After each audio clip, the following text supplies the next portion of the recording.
Asiwe analeta porojo hapa, anasema kwa sababu wamefanya mkataba Mudavadi hayuko nini. Hapana, nilikuwa huko asubuhi nikamaliza maneno yangu nikakuja hapa kuleta basi. Muhula mangana genag. Kwa hivyo msiwe na wasiwasi. Sisi tunapima siasa vizuri. Lakini mimi nilisimama nikasema nimepima vile Kenya inaenda na Mheshimiwa Ruto atakuwa rais wa Jamhuri ya Kenya. Yametendeka, hayakutendeka. Si yalitendeka?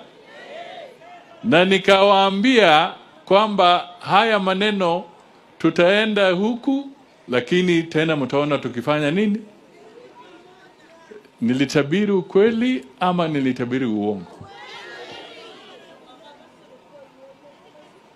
Sigawegiri gari simetendeka. Na mimi niliona, na tena tukakaa na Malulu na viongozi wengine. Naona hata wakina Tubei wako hapa. Na hawa wote tukakaa na wenzetu wengi tukasema Kenya inaenda namna gani? Mimi nikasema tulifanya coalition ya Kenya Kwanza.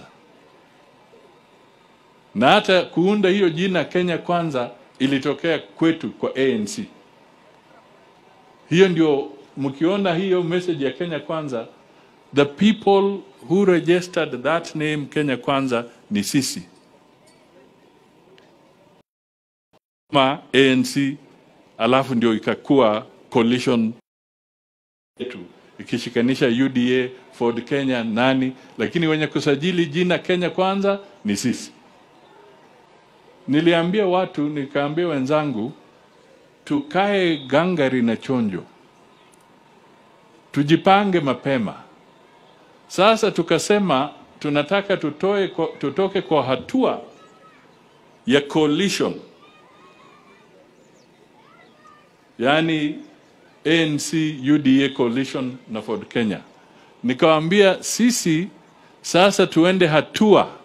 Na nilianza miezi kadhaa mbele.